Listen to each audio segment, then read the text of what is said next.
சென்னை வடபழனியில் உள்ள எஸ்ஆர்எம் அறிவியல் தொழில்நுட்ப கல்லூரியில் கணினி தொழில்நுட்பங்கள் பற்றிய 3 நாள் சர்வதேச கருத்தரங்க மாநாடு நடைபெற்றது. கார்டிஃப் மெட்ரோபாலிடன் யூனிவர்சிட்டி வேல்ஸ் UK-உடன் இணைந்து இந்த கருத்தரங்கிற்கு ஏற்பாடு செய்திருந்தன. நிகழ்ச்சியின் சிறப்பு விருந்தினராக HCL நிறுவன தொழில்நுட்ப மேலாளர் டாக்டர் இளங்கோ, மெட்ரோபாலிடன் பல்கலைக்கழக தொழில்நுட்ப பிரிவின் மூத்த விரிவுரையாளர் டாக்டர் ராஜ் ராமச்சந்திரன், HCL நிறுவன மூத்த தொழில்நுட்ப முன்னணி தரவு விஞ்ஞானி டாக்டர் தீபன் ராஜ் உள்ளிட்டோர் கலந்து கொண்டனர். பின்னர் பேட்டியளித்த HCL நிறுவன தொழில்நுட்ப மேலாளர் டாக்டர் இளங்கோ, தொழில்நுட்ப வளர்ச்சி குறித்து SRM பல்கலைக்கழகத்தில் நடைபெறும் கருத்தரங்கம் மிக முக்கியமானது என்று கூறினார். இதுபோன்ற கருத்தரங்குகள் அனைத்து இடங்களிலும் நடத்தப்பட வேண்டும் என்று அவர் கேட்டுக்கொண்டார். ஆராய்ச்சி மாணவர்களுக்காக மத்திய அரசு பல்வேறு திட்டங்களை வழங்கியுள்ளதாக குறிப்பிட்ட டாக்டர் இளங்கோ, அதனை மாணவர்கள் முறையாக பயன்படுத்திக் கொள்ள வேண்டும் என்று அறிவுறுத்தினார். இதுபோன்ற மாநாட்டின் மூலம் மத்திய அரசு என்ன திட்டங்களை கொண்டு வருகிறது என்பதை தெரிந்து கொள்ள முடியும் என்று இளங்கோ குறிப்பிட்டார்.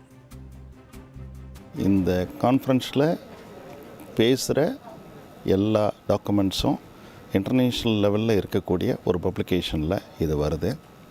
இது ஆராய்ச்சியாளர்களுக்கும் மாணவர்களுக்கும் நிறைய பயனுள்ளதாக இருக்கும்.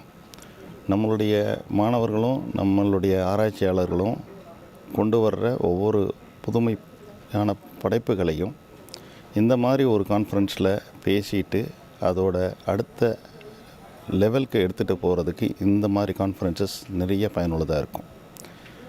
சர்வதேச அளவில் கொடுக்குற ஒரு ஸ்டாண்டர்ட் என்னென்னா, இந்த மாதிரி கான்ஃபரன்ஸில் ஒவ்வொரு ஆராய்ச்சி மாணவரும் ஒவ்வொரு புதுமையாக கொண்டு வர்ற விஷயங்களையும் பேசி அதை அடுத்த லெவலுக்கு கொண்டு வந்து சர்வதேச லெவலில் அதை எல்லாருக்கும் தெரியப்படுத்தி அதை டெவலப் பண்ணி மக்களுக்கு பயனுள்ளதாக கொண்டு வரணுன்றது தான் இதோட நோக்கம்.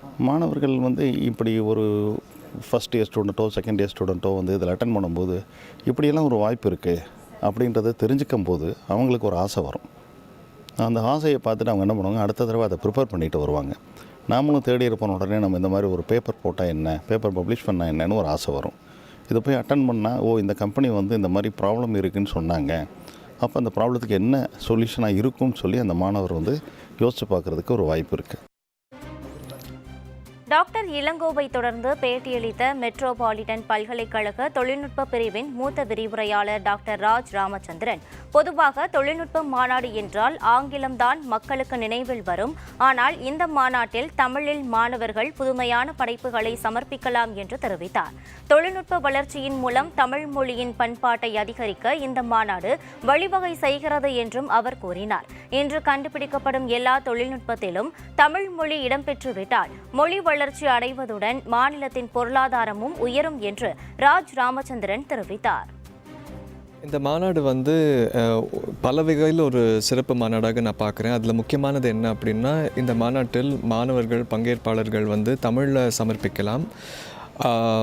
பொதுவாக தொழில்நுட்ப மாநாடு அப்படின்னு சொன்னதுமே ஆங்கிலம்தான் மக்களுக்கு பொதுவாக நினைவுக்கு வரும். ஆனால் அந்த சிந்தனையை மாற்றும் வகையாக இந்த மாநாட்டில் அனைவரும் தமிழில் சமர்ப்பித்து வழங்கலாம் அப்படிங்கிறத ஒரு சிறப்பம்சமாக நான் பார்க்குறேன். தொழில்நுட்பத்தில் வளர்ச்சி அடையணும் அப்படின்னா மொழியின் பயன்பாடு அதிகரிக்கணும்னு நான் சொல்லுவேன். அது என்னுடைய தனிப்பட்ட பார்வை. அப்போது அந்த வகையில் மக்கள் சமூகத்தில் எவ்வளோக்கு எவ்வளோ தமிழை பயன்படுத்துகிறாங்களோ அந்த அளவிற்கு தான் அது தொழில்நுட்பத்திலும் வளர்ச்சி அடையும். அந்த வகையில் மக்கள் தொழில்நுட்பத்தில் தமிழ் பயன்பாடு அதிகமாக வேண்டும் அப்படிங்கிறது இந்த மாநாட்டின் வாயிலாக நம்ம உணரலாம்.